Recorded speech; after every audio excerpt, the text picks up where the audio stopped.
Hello, coaches. For those of you that are new to Buddy Baseball, I'm Russ Ober-Breckling. Look forward to meeting you and having a great season. This year is going to be different than the past. As we know, all the kids, the players, the buddies, the coaches, the fans, the volunteers will all be wearing masks. And if they can't wear a mask, they're not going to be allowed to play.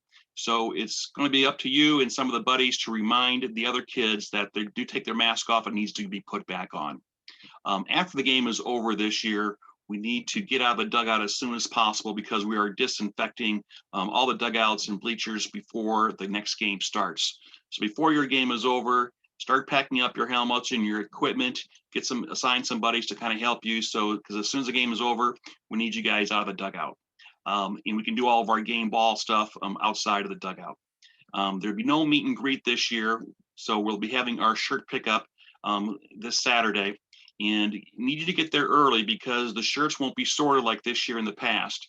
It's going to be up to the coaches to pass out the shirts to the kids. So get there early. We'll have them on the table for you, but we'll need you to help pass out the shirts to all the players, the buddies, and even the parents. We'll have a list of the shirt sizes and names so it kind of goes straight. But if we do have any extra shirts left over that somebody couldn't make, take those home with you. We'll also have your equipment bags. Those things haven't been touched in over a year. So take them home, get a little soap and water on them, spray them with some Lysol, make sure they're clean for the following game. So take your equipment bags home the day of the shirt pickup. Now, as far as storing the bags after next week, if your first game is on field 1, your equipment bags will go into that concession stand area of the restrooms.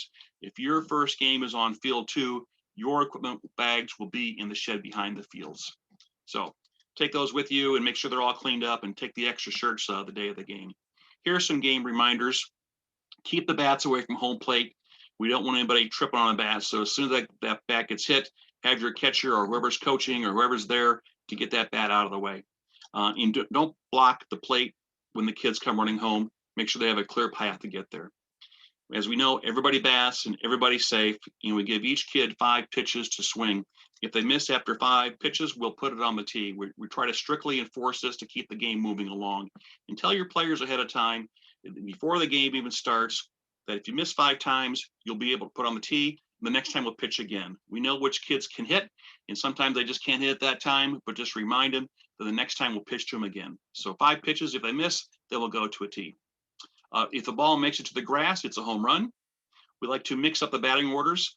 Sometimes the kids like to go first, and sometimes the kids like to go last because the last batter rounds the bases. So if you want to mix your batting order up every inning, give kids a different chance to turn when to bat, that's perfectly fine. Also, same thing goes with fielding. Get them in different positions. There's a lot of action at the pitcher's position, so make sure every kid gets a chance to kind of play the pitcher position, but still kind of move them around the field there. We have 2 balls per game at the end of the game. Each coach will give a game ball to one of the players, and we like to give the new kids, the new players to the league, give them the game balls first. Every kid will get a game ball, but I like to have the new kids get their game early in the season. We're not going to be having any high five lines this year, no hand touching. So we'll be doing our crisscross lines, but we'll be clapping instead of giving high fives. Okay. It's important to read the players in the buddies' bios, especially the players, just to kind of see what they like and some tips from the parents of what helps them, play baseball. Okay, introduce yourself to the parents and also to all the buddies, of course. But it's good to let the coaches know that you're the coach and be taking care of them.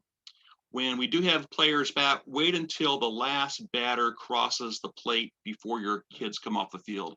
Sometimes kids are walking around the field. Some kids are maybe in a wheelchair and it takes a little extra time. So don't take your kids off of the field until the last runner has crossed home plate. We have a first aid kit at the announcer's table. We also have some extra helmets and gloves if anybody needs it. Please get there 15 to 20 minutes early before the games. The kids get excited to play, and we like to have all the coaches throw the ball around a little bit and kind of get them, warmed up some. But just don't have them sit on the bleachers waiting for everybody. Just come out early and get your kids out on the field, or on the side of the field, I should say, to warm up. Okay. We'll have a whiteboard for the lineups. We'll have one whiteboard. We'll just keep it there all day long for all the teams to use. But if you are the last game of the day, it's your responsibility to kind of clean the dugout up. Take down the whiteboard, and then also take down the helmet holder and pick up if there's any trash laying around there. There shouldn't be, because we're not having any water coolers in the dugout this year, but make sure the dugout's all cleaned up.